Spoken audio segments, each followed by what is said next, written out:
everybody, and welcome back to the channel. If you're new, I'm Jane. My husband Mike is behind the camera. We're British, early retirees, debt and mortgage free, and living a frugal life on a low budget here in Brittany in northwest France.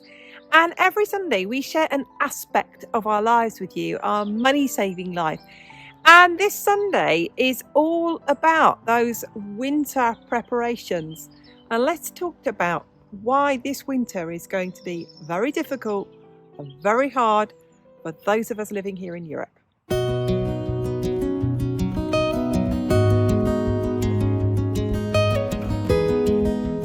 Okay, so here in France and other European countries are facing winter energy shortages that could lead to power cuts, power failure, not all of us having energy all of the time, energy rationing.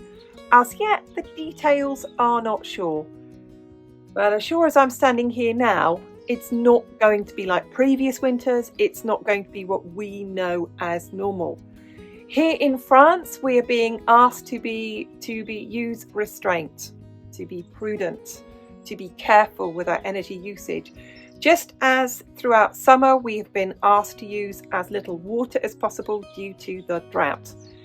And also to make sure that there's enough water to go around. By being economical with our energy, it makes sure there is enough electricity to go around.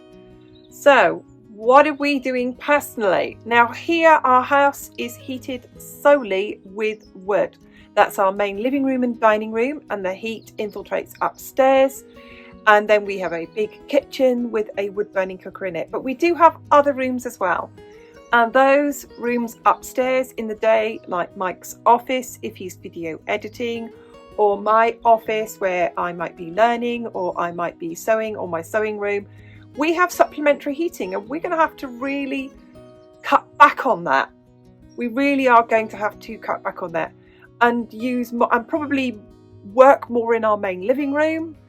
Set up like an office on our dining table, and just to use our wood heating. And so with less reliance on any supplementary electrical heating in our house, we are going to have to make sure that we are very, very, very well stocked with wood. We have a wood burning cooker in our kitchen, and we're going to have to make sure that we do as much batch cooking on our wood burning cooker as possible. And then if we, for example, we made casseroles, that we just kept that in the fridge and then just reheated portions that we needed maybe in the microwave to consciously use less energy. So this week's video is all about our preparation, and it's August. So we are only a third of the way through that preparation for winter. The woodshed I'm standing in now is nowhere near full. This whole shed will be full of wood, and the wood comes from our land. And I wanted to say this because I know people will be concerned about, well, if you cut trees down, are more trees being planted? First of all, we never cut down a good, healthy tree, ever. We cut up trees that come down in the storm. We have also had tree surgeons take down dangerous trees. We've also got dead wood standing, which is beetle-killed trees. They're dead. So they have come down. We have planted trees. We've planted 10 so far. We've lived here for 2 years. We have planted 10 trees. We haven't planted any this year because it is a dry year. It's not sensible. We have to wait until the wet winter to plant them.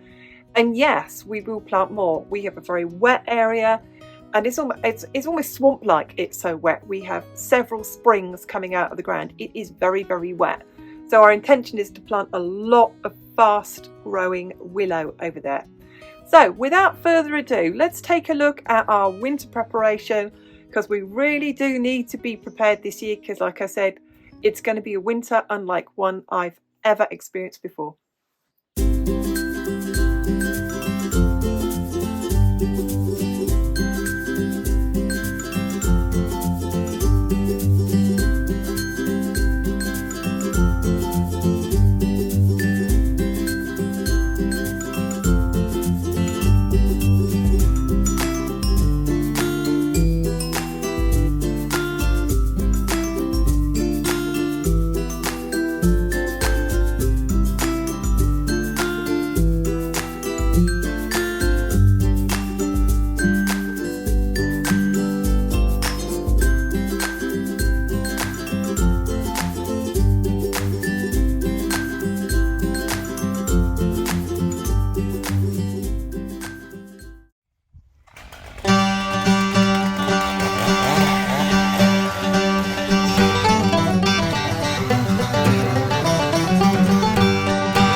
you're new to our channel, you may not know that our house is solely heated with wood. You also may not know that our house is on a 2.5 acre plot right next to the road, if you can hear cars. And on this side of the garden over here, we had many of these enormous pine trees, just enormous. But they were dead from beetle kill. The tops of them had snapped off, they were rotting away. So we had them down and they are all cut up there. So we have a pile over there, huge pile here, huge pile of brash to sort through, and a huge pile over there. And we need to process this. We need to stack it up somewhere and get it split and put it somewhere where it can stay dry. And this is our heating, because as I said, we have no heating source, no gas central heating, no central air, nothing, just wood burning stoves. And we do the graft, we split all this. So there we go. And the garden is looking lovely. And what pleases me is I can see there's a birch tree behind there, it's going to get more light. There's a little oak tree here, it's going to get light and space to grow. And I can spin around that way. Just there's a little holly tree. You can see all in over there, quite a mess. But it's the gardening process. We always say to ourselves, the garden is a 10-year project.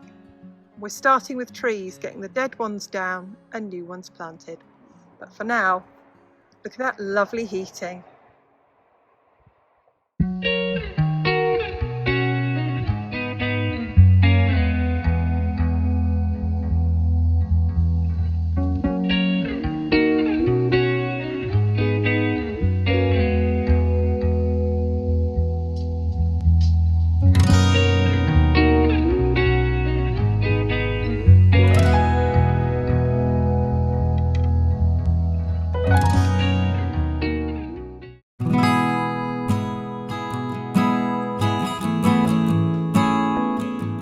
So as I was saying, we really don't mind this kind of level of hard work. It's really good, and it's a lovely feeling to be in control of our own heating. I do not have to write a check or have a direct debit or send anybody any money for this wood. It is fantastic. And if I ever buy any wood, I just give it straight to the farmer, straight to the person who's cut it down. And here, like everywhere, we get a lot of storms. We really don't need to cut trees down unless they're dead, old, diseased, or they've fallen down, and that's the only reason, because we live in a densely forested area here in northwest France.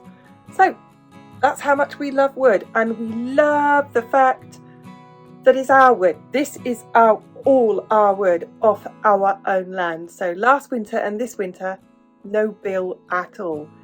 Could go on for about 2 more years that I won't have to buy any wood, which is cool. It gives us time to save up to buy wood for the future.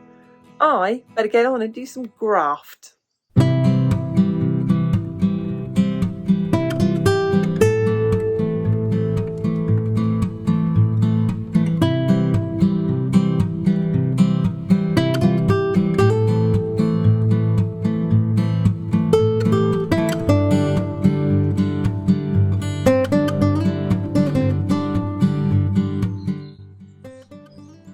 Well, as we've been given the joyful news about impending power outages this winter, we knew they were coming. We've had it officially. I better get filling up this shed, because not only would we be cold if I didn't have this wood, I wouldn't be able to cook either. Better get on with it.